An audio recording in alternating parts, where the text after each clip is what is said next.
Por isso quero convidar você a abrir sua Bíblia para nós estudarmos um pouco hoje a palavra do Senhor e irmos captando cada texto, cada versículo que vai ser mencionado nessa noite, também cada palavra. Vamos aprender juntos, vamos crescer juntos, vamos nos envolver com a mensagem da palavra do Senhor, vamos nos envolver com a presença do Senhor, que é verossímil aqui neste lugar.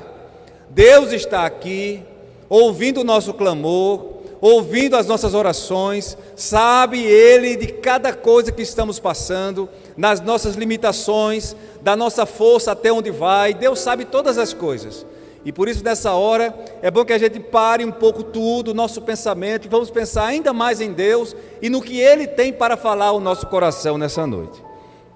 Então o texto é Eclesiastes capítulo 11, versículo 4, e o tema dessa noite é atitudes diante dos desafios. Eclesiastes capítulo 11, versículo 4, vamos estar lendo com alegria essa passagem e pedindo a Deus que fale grandemente ao nosso coração. A palavra de Deus lá em Eclesiastes capítulo 11, versículo 4. Quem achou, diga amém. Graças a Deus. Quem não achou, eu espero. Não tem problema nenhum. Um dia eu estava recém-convertido na igreja, lá em João Pessoa. E o pastor que foi pregar disse assim: vamos abrir nossas Bíblias no livro de Romanos, capítulo 10, versículo 9 e 10, que diz assim. Eu não tinha nem aberto a Bíblia ainda. Aí eu disse assim: no dia que eu for pregar, eu vou esperar a pessoa abrir o texto. Porque tem gente que é meio apressado, né? Disse o texto, quando ele está... Eu disse, qual é o texto mesmo? Eu perguntava, eu não sabia, não tinha nem lembrado mais qual era o texto. E aí não tem problema, o bom é você achar o texto e ler comigo. Pode ser que a sua tradução esteja diferente da minha, mas não se preocupe, o sentido é o mesmo. Eclesiastes 11:4 diz assim: quem fica observando o vento não plantará, e quem fica olhando para as nuvens não colherá. Vamos orar, feche seus olhos e oremos ao Senhor. Nosso Deus, nosso Pai, queremos te agradecer, Senhor, pelo privilégio de estarmos aqui nessa noite. Te pedir que tu fales ao nosso coração de maneira tremenda e maravilhosa, Senhor. Nos abençoa nessa noite, nos direcionando, nos ajudando a vencermos os desafios que estão à nossa frente, as lutas que estamos enfrentando, Senhor. Nos abençoa no nome de Jesus, Pai, nos dando forças para vencer as lutas, nos dando sabedoria de tomarmos as decisões corretas, e de acima de qualquer outra coisa também, Senhor, que tenhamos sempre a inteligência e a capacidade de entender que a nossa vida está em total controle Teu, Senhor. Tu és o nosso Deus, Tu és aquele que nos sustenta, Senhor. Ai de nós, se não fosse o Teu poder. O Teu poder nos levanta, o Teu poder nos reanima, o Teu poder, Senhor, nos ajuda a sermos mais do que vencedores no mundo que nós estamos vivendo.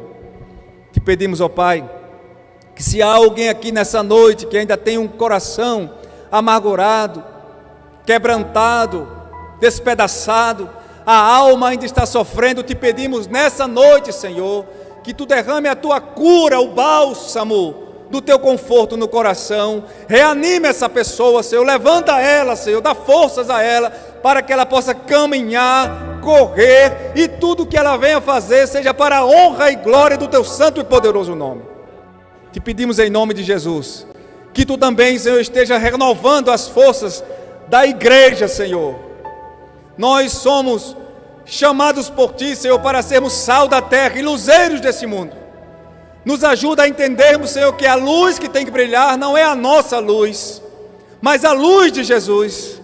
A força que tem que ser, ó Pai, imprimida neste mundo não é a nossa força, nem o nosso dinheiro, tudo isso é passageiro, mas que venhamos a entender cada dia, que a nossa força vem de Ti. Tu és o nosso braço forte, Senhor, Tu és a nossa rocha. Te agradecemos por tudo nessa noite e colocamos nossas vidas na Tua presença e oramos no poder que há no nome de Jesus, e quem crê diga amém. Meus amados irmãos, é assim que Deus faz. Diga amém e aplauda ao Senhor. Há atitudes que nós temos que tomar diante das dificuldades. Há pessoas que ficam paradas, sem nenhum movimento, quando estão diante de grandes lutas e dificuldades. Até mesmo cristãos que acreditam no poder de Deus, que têm fé e já oraram muitas vezes pedindo a Deus milagres, ficam estáticos diante de grandes lutas e dificuldades. É verdade, eu também já fiquei assim, parado, pensando, e agora, Senhor, o que será de mim? Não vou sair dessa, que situação difícil, que coisa complicada, as minhas forças acabaram, eu não tenho mais esperança, Senhor, porque eu sei, esse problema é impossível. E depois, orando a Deus, buscando a face do Senhor, fui compreender na própria palavra que eu estava orando ao Deus correto, porque o meu Deus é o Deus dos impossíveis, e o milagre é com Ele mesmo. Se for para derrubar essa parede aqui, eu chamo o pastor Erlindo, a gente pega 2 marretas, cada uma de 5 quilos, a gente derruba essa parede. Mas se for para curar um enfermo, é com Deus mesmo. Se for para fazer prodígios e maravilhas, só Deus é que faz. Ninguém pode mais do que Deus. Atitude é a maneira de se comportar, agir ou reagir, motivada por uma disposição interna, uma coisa que vem daqui de dentro, diante das circunstâncias que estão à nossa frente. Alguém se joga num rio e começa a se afogar, há pessoas que vão ficar olhando, sem saber o que fazer, e outras pulam logo para poder salvar. Isso é atitude. E desafio é uma situação ou um problema difícil, que muitas vezes está acima da nossa capacidade, da nossa força, de vencer ou superá-lo. Viver e enfrentar desafios, há 2 opções: ou fugir ou agir. E aí a gente que escolhe. E muitas vezes precisamos da força do Senhor, aquela força que vem lá do Antigo Testamento, que diz: dá força ao cansado e multiplica as forças àquele que não tem nenhum vigor. Muitas vezes, eu já precisei muitas vezes da força do Senhor diante de uma grande situação de desafio. Não é vergonha nenhuma, pelo contrário, é assim que temos que agir, dizer: Deus, me dá a força, Senhor. Eu não tenho, mas eu sei que Tu tens. E quando Deus renova as nossas forças, ninguém pode conosco. Sabe por quê? Porque ninguém pode com o nosso Deus. E louvado seja o Seu santo nome. Em sua opinião, diante de problemas, o que você faz? Como você age? Você ora, ou você ora e age? Você ora e diz assim: Deus, o que é que eu posso fazer, eu faço. O que Tu podes fazer, Senhor, somente Tu podes fazer. Diante de Lázaro, que estava morto, Jesus Cristo foi orar, e Ele olhou para aquela multidão que estava ali paralisada, esperando o milagre acontecer, e diz: olha aqui, vão lá e tirem a pedra. Isso vocês podem fazer, então façam. E Ele fez o milagre, e as pessoas tiraram a pedra, removeram a pedra.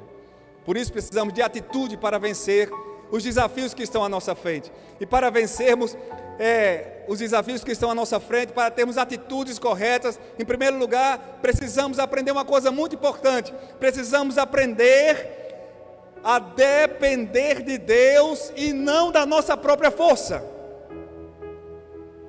E é muito difícil, meus amados, aprender a depender de Deus, porque muitas vezes nós oramos e esquecemos até do que oramos e vamos em frente, e muitas vezes esmurecemos, porque pensamos que a força está na nossa autoestima, e ela não está. Falando em autoestima, lembre-se de Pedro. Olha o que Pedro fez: Senhor, eu não vou te negar. Autoconfiança. E o mestre disse: você vai me negar antes que o galo cante. E ele disse: eu não vou, e eu vou lhe dizer mais, Senhor, eu não vou te negar, como eu estou pronto para morrer. E não demorou muito, aquele homem, com toda aquela autoconfiança, negar Jesus 3 vezes, diante de um punhadinho de pessoas. Sabe por quê, meus irmãos? Porque a força não está em nós. É tolice achar que nós temos força para alguma coisa. Quando eu perdi meu pai, minha mãe, minha avó, meu tio, depois meu melhor amigo Kerley, eu fiz o velório, menos de Kerley, mas de todos eles. Alguém perguntou: rapaz, você é muito forte, você. Eu disse: eu não sou não. Se não fosse o Senhor, eu não teria feito nada. Porque eu cheguei há alguns minutos antes do velório da minha mãe. Chegou uma ideia aqui na minha cabeça. Diante dos meus irmãos, meus familiares e amigos ali naquele velório. Sabe de uma coisa? Eu vou dizer que não vai precisar ter velório. Eu não vou pregar, não vou fazer nada. Eu pensei até em, eu vou dar uma desculpa que eu estou muito cansado. Ali no cantinho sentado, porque eu estava mesmo. E o Espírito Santo foi e disse assim: não, levanta aí, porque não é você, sou eu. Eu preciso dizer algumas coisas e você vai ser usado por isso. Eu fui lá e fiz o velório, com a força que vem lá do alto. E Deus abençoou muitas vidas, porque é assim que Deus faz. Por isso precisamos aprender a depender completamente da força do Senhor, entender a nossa incapacidade de fazer as coisas de Deus. Dizer: Deus, quando alguém chega, eu já passei por isso. Quando eu fui chamado para ser pastor, eu cheguei e procurei o pastor Brito, sempre foi meu conselheiro, já era ali da igreja quando eu me converti. Eu disse: pastor, eu não tenho capacidade para ser pastor, eu não tenho. Eu não vejo nenhuma habilidade em mim de pastor. Ele disse: é por isso que Deus lhe chamou, porque Ele capacita os incapacitados. É assim que Deus faz. Por isso que muitas pessoas não são usadas por Deus. Sabe por quê? Porque ele chega diante de Deus e fica dizendo assim: eu não vou e não vai mesmo. Sabe qual foi a diferença? Eu cheguei e disse assim: eu não tenho, mas eu vou. E eu fui. E estou aqui há 20 anos pregando a palavra. É porque nós precisamos tomar uma atitude. Eu não tenho capacidade de dirigir lá no louvor, nem de fazer a obra social, nem de trabalhar com o evangelismo. Não tem mesmo não. Quem disse que você tem? Mas Deus vai te capacitar. Se você disser: eis-me aqui, Senhor, envia-me a mim. Louvado seja o nome do Senhor. É assim que temos que fazer. Olha o que diz a palavra em João 15:5. Olha que coisa linda. Eu sou a videira, vocês são os ramos. Quem está em mim e eu nele, esse dá muito fruto, porque sem mim nada podeis fazer. Olha o que diz Isaías capítulo 26, versículo 4: confiem para sempre no Senhor, pois o Senhor, somente o Senhor, é a rocha eterna. Olha o que diz Efésios 6:10: finalmente fortaleçam-se no Senhor e na força do seu poder. Por isso, meus amados, temos que aprender a entender que nós somos incapazes de fazer a obra de Deus.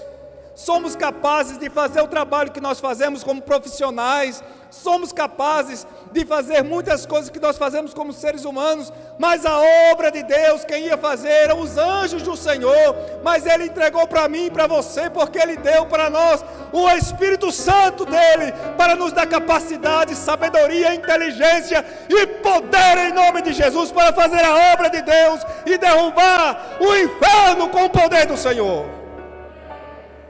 É assim que o Senhor faz.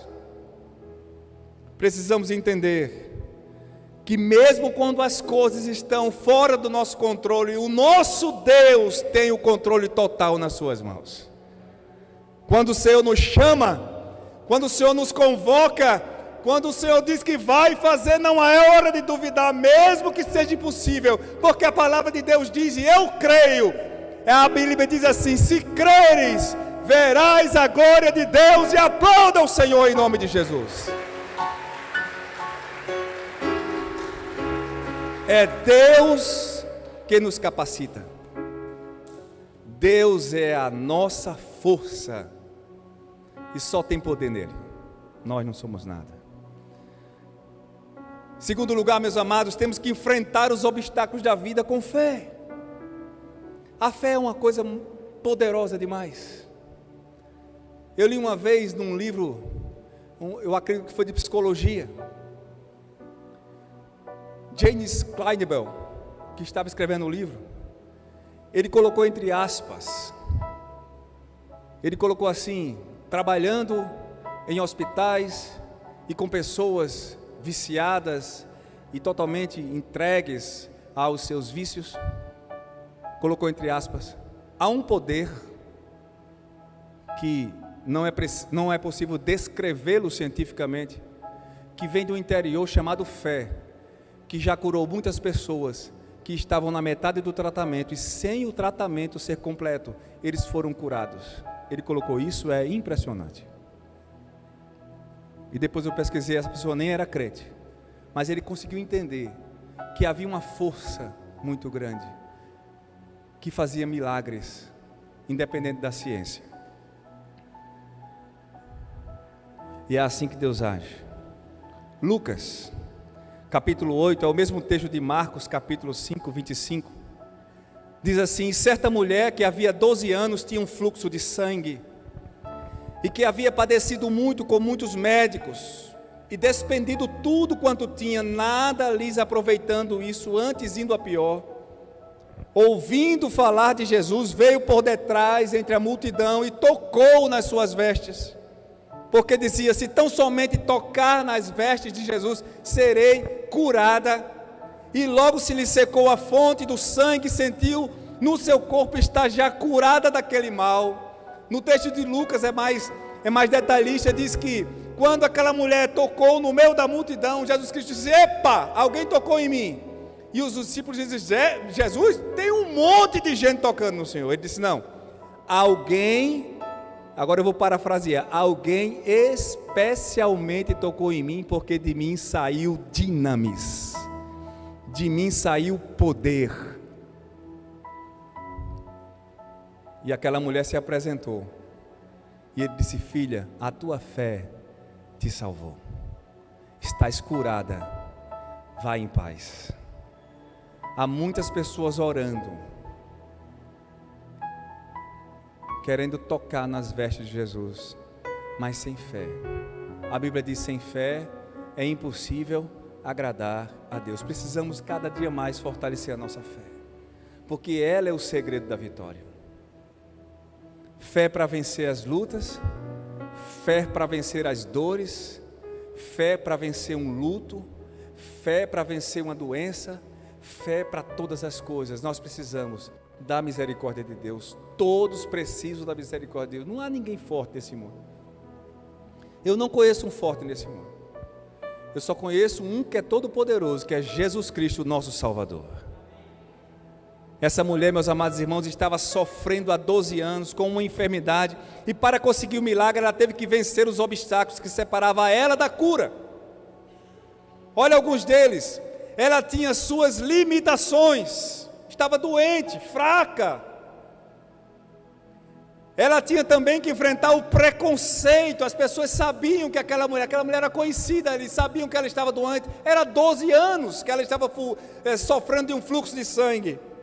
Além da humilhação, essa enfermidade colocava a mulher em estado de impureza, de distância das pessoas. Levíticos 15, 25 fala sobre isso. Quando a mulher está sangrando, ela é considerada impura, e aquela mulher por 12 anos foi rejeitada com certeza por aquela sociedade, porque é assim que eles tinham entendimento. A falta de dinheiro, diz a Bíblia aqui, que ela ficou sem dinheiro, investiu tudo na doença e não ficou curada. Então aquela mulher tinha várias desculpas, inclusive a multidão. Ela podia dizer consigo mesma: eu estou muito fraca, eu sou pobre demais, eu sou rejeitada pela sociedade, eu não vou chegar em Jesus porque tem uma multidão muito grande, vários obstáculos. Nós fazemos isso também nos dias de hoje, começamos a colocar desculpa: Senhor, eu não vou fazer a tua vontade. Sabe por quê, Senhor? Porque eu sou muito fraco, eu não consigo falar direito, eu não sou assim, eu sou desse jeito. Mas, meus amados irmãos, nós precisamos aprender que não tem nada a ver conosco, tem a ver com Deus. É Ele que vai fazer a obra, é Ele que vai liberar o poder, é Ele que vai dar a cura. Nós só precisamos entender que precisamos confiar nele e somente nele. Louvado seja o nome do Senhor. Essa mulher teve muita coragem e esforço para tomar uma atitude. Ela disse: eu vou, mesmo diante dessas lutas, eu vou. E ela conseguiu o que ela queria. Eu digo sempre que os que andam em profunda intimidade com o Senhor também desfrutarão de profunda paz, profunda liberdade, e muitos milagres acontecerão quem busca o Senhor com todo o seu coração. É a atitude que precisamos tomar diante de todas essas lutas que enfrentamos. Veja bem só, eu lembro de uma ilustração que havia 2 agricultores, e aqui deve ter alguns que conhecem bem o que é a agricultura. 2 agricultores estavam numa região que não estava chovendo. Os 2 eram crentes, e os 2 começaram a orar: Senhor, manda chuva, Senhor. Senhor, derrama chuva sobre a plantação. Só que dos 2, um foi ao campo, arou a terra, preparou a terra e jogou a semente. Aí eu pergunto a você: qual dos 2 verdadeiramente acreditou que a chuva ia chegar? O que plantou. E o outro ficou dentro de casa orando, mas não fez nada. Aí eu pergunto nessa noite: você é qual dos 2? É o que ora e dá um monte de desculpas, ou é o que ora e vai à luta? Eu vou, mas vou na força do Senhor. Eu vou, mas vou na misericórdia do Senhor. Eu vou, mas vou na dependência do Senhor. Eu não posso, eu não tenho forças, eu não tenho capacidade, mas eu vou, porque o Senhor do alto derramará tudo o que eu preciso para ser vitorioso, e mais que vitorioso em Cristo Jesus. Louvado seja o nome do Senhor. Meus amados, é assim mesmo. Em terceiro lugar, meus amados, para enfrentarmos esses desafios que estão à nossa frente, precisamos ter vida plena. Uma vez eu ouvi um pregador falar sobre abundância de vida, plenitude de vida, e eu vi muitas pessoas depois comentando no acampamento, que muitas pessoas pensam que abundância de vida, plenitude de vida é dinheiro, é carro novo, é apartamento, cobertura de frente para o mar. Meus amados irmãos, isso não tem nada a ver com o que João 10:10 está falando. Aqui ele está falando de coisa espiritual, não está falando de quem tem muitas posses, porque, meus amados, eu sou pastor, e eu sei, eu estou dizendo sem nenhum medo, pastor Arlindo também é pastor há muitos anos, e nós sabemos, eu mesmo tenho convicção disso, porque eu já visitei pessoas com triplex, com uma cobertura linda, de frente para o mar, totalmente desgostoso, desesperançoso da vida, querendo jogar tudo para o alto, sem nenhuma felicidade. E se dinheiro fosse essa felicidade, os ricos não praticavam suicídio, não abandonavam as coisas, e não é. A felicidade está no nosso Deus Todo-Poderoso. Eu estou desempregado e estou feliz. Como é isso, pastor? É porque eu sei que eu tenho um Deus tão poderoso, que na hora certa, a porta do emprego vai surgir, e Deus vai me sustentar, porque eu tenho um Deus que é todo poderoso. Eu tenho um amigo muito rico, que perdeu um amigo também que era muito rico, e depois que ele perdeu tudo, sabe quanto sobrou? 10 milhões de reais. Sabe o que esse cara fez? Deu um tiro na cabeça e deixou uma carta para a família: não dá mais para viver somente com 10 milhões de reais. É isso? Não, é verdade. Eu também achei graça naquela hora e fiquei pensando: meu Deus, eu com 10 milhões de reais, mas dá para fazer coisa demais. A primeira coisa que eu faria era pegar um cartão de crédito sem limite e dizer à minha esposa: vai lá, meu amor, para o shopping, compra o que você quiser. Manda, Senhor, nada, manda, Senhor. Mas é porque é assim, meus irmãos. Billy Graham disse uma coisa há muitos anos atrás: o vazio do homem é o tamanho de Deus que está aqui, que não completa. O cara tem carro, tem dinheiro, tem tudo, mas falta Deus. Deus é que dá alegria plena ao homem. Jesus é que completa o homem. Vida abundante não tem nada a ver, meus amados, com o nosso esforço humano, nem mesmo com as pretensas virtudes de alcançar alguma coisa. Tem a ver com a fé no Deus vivo. Porque foi esse Paulo mesmo que nos ensinou isso quando estava preso. Ele não ficou murmurando, nem reclamando, ele começou a louvar a Deus. Loucura para as pessoas. Como é que alguém está preso, prestes a ser condenado, a morrer, está louvando a Deus? Sabe o que é isso? Fé num Deus vivo.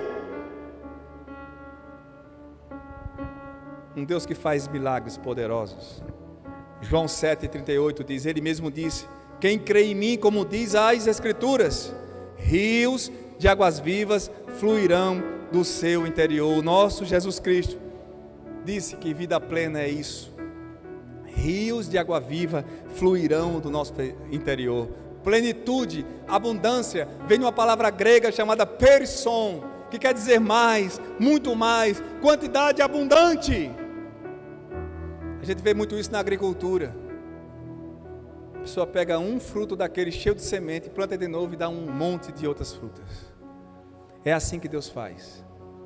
Ele nos abençoa com bênçãos e bênçãos e bênçãos. Vida abundante é a vida eterna. E essa vida dura para toda a eternidade. Se você tem a vida eterna, você já é uma pessoa completamente diferenciada de muitas pessoas. Quando eu me converti, eu fiz uma promessa: eu nunca, por nenhum motivo, vou abandonar o meu Senhor. E olhe que eu já tive muitos motivos para abandonar o Senhor. Já teve momentos em minha vida que eu fiquei totalmente derrotado. Pensa que eu só tenho vitórias? Não, totalmente derrotado, sem saber nem para onde ir, sem saber nem que decisão tomar, de chegar a dizer no café da manhã, no meio da minha família, meu pai e minha mãe quando eu era vivo: sabe de uma coisa? Eu acho que eu vou tirar um tempo, eu acho que eu não vou mais para a igreja. De tão era a angústia que eu estava passando. Aí eu subi as escadas e primeiro andar para o meu quarto e me ajoelhar e começar a chorar, e eu senti a brisa do Espírito Santo me acalmando e dizendo assim: fica quieto, sou eu que sou o teu Deus, fica quieto, porque eu estou te preparando para uma coisa melhor. E eu dizia assim: Senhor, me perdoa, eu estava brincando, eu não vou te abandonar, tu sabes disso, porque para onde eu vou se tu tens as palavras da vida eterna? Para onde eu vou se tu és o meu Deus? Para onde eu vou se eu não tenho força suficiente para fazer nada neste mundo? Eu vou ficar contigo, bem quietinho, esperando o teu milagre chegar, porque quando o milagre de Deus vem, é abundância demais. Louvado seja o seu santo nome. Por isso, seja qual for a dificuldade que você esteja passando, espere no Senhor. Esperei com paciência no Senhor e Ele ouviu o meu clamor. Tem uma passagem na Bíblia que toda vez que eu tento citá-la, eu fico imaginando o salmista. Eu elevo os meus olhos para os montes. Eu fiz fazendo a pergunta: de onde vai vir o socorro? De onde virá? Não vai vir de lugar nenhum. Eu levo os olhos para os montes, eu não vejo nada. E depois ele mesmo responde: o meu socorro vem do Senhor, que fez o céu e a terra. Louvado seja o seu santo nome. Vida abundante é isso. João 17,3 disse: a vida eterna é esta, que te conheçam a ti como o único Deus verdadeiro, e a Jesus Cristo a quem enviastes. A quarta atitude, meus amados irmãos, temos que tomar a atitude todos os dias de sermos verdadeiros servos de Deus. Eu estava explicando para minha esposa, conversando com ela, a gente estudando a Bíblia, que cristãos já virou uma palavra assim sem muito sentido. O cara é cristão, todo mundo hoje parece que é cristão, virou moda, parece que é cristão. Eu fui lá atrás na Bíblia e peguei servo de Deus. Nós somos servos de Deus.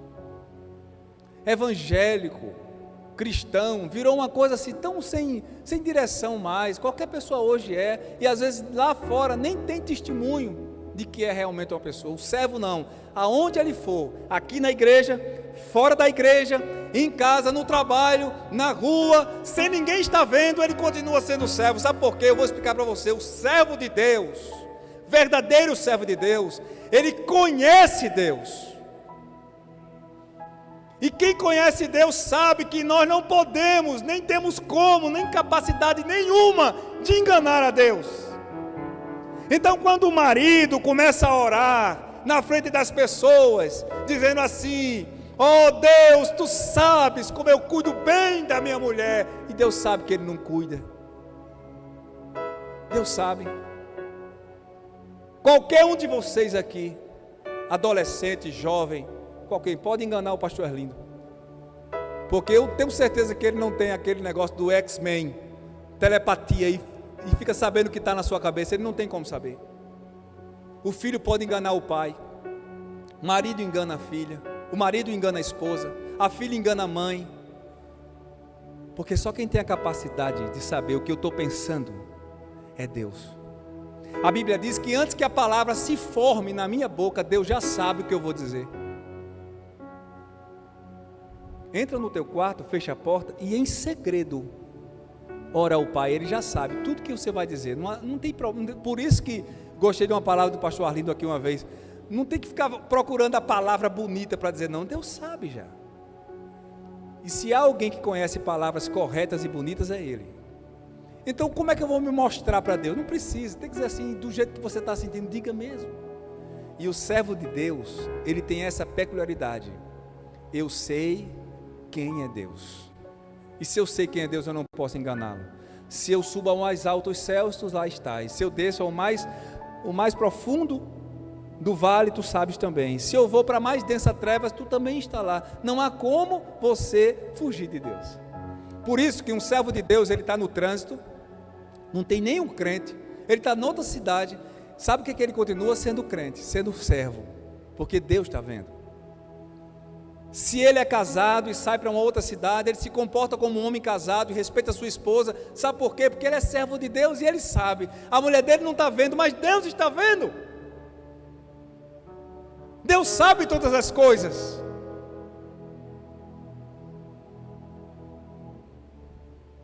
Por isso temos que tomar a atitude de verdadeiros servos de Deus todos os dias. 2 Coríntios 3, versículo 2 e 3 diz assim: vós sois a nossa carta, escrita em nossos corações, conhecida e lida por todos os homens, porque já é manifesto que vós sois a carta de Cristo, ministrada por nós e escrita não com tinta, mas com o Espírito do Deus vivo, não em tábuas de pedra, mas nas tábuas de carne do coração. Meus amados irmãos, isso significa que as pessoas vão conhecer a Deus através de mim e de você, vão conhecer o amor de Deus através de mim e de você. Então um verdadeiro servo de Deus sabe que as atitudes que tem que tomar tem que ser diferentes do mundo aí fora.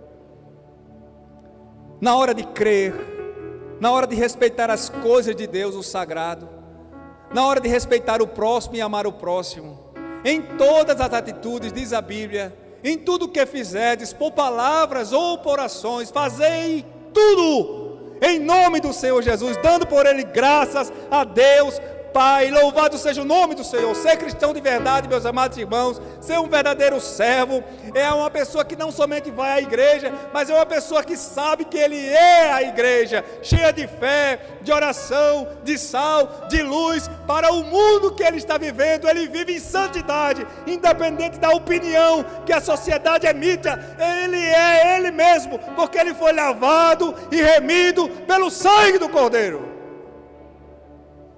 E é isso que nós temos que ser lá fora, dentro da nossa casa, com a nossa família. Pessoas que, em suas ações, seu olhar, seu sorriso, seu movimento, dignificam ao Pai e glorificam ao Pai que está nos céus. É assim que temos que ser, diante das atitudes que temos que tomar, diante dos desafios que estão à nossa frente. Temos um Deus que nunca vai nos abandonar. Nunca esqueça disso. Temos um Deus que nunca vai nos abandonar. Quando você estiver lutando, você não está sozinho, Deus está com você. Eis que estarei convosco todos os dias, até a consumação dos séculos. Quando você vem para a igreja, Deus está com você. Quando você viaja, Deus está com você. Quando você está abonado de dinheiro, Deus está com você. Quando você está desempregado, Deus está com você. Na dor, na luta, Deus está conosco. Ele vai enxugar do nosso rosto toda lágrima. O choro pode durar uma noite, mas a alegria vem pela manhã, porque nós servimos ao Deus que é todo poderoso. Por isso, meus amados, vamos lembrar desse texto de Eclesiastes que diz: quem fica observando o vento não plantará, quem fica olhando para as nuvens não colherá. Nós temos que ter uma atitude, e essa atitude diante dos desafios é lembrar que nós dependemos de Deus e somente dEle. Lembrar que diante dos obstáculos não temos que nos acovardar, mas enfrentá-los com fé. Temos que buscar a vida plena, mas a vida espiritual. Viver a vida da salvação em plenitude. E sempre tomar a atitude de ser servo do Deus Altíssimo, lavado e remido, comprado pelo sangue do Cordeiro. E que Ele nos abençoe no nome de Jesus. Amém?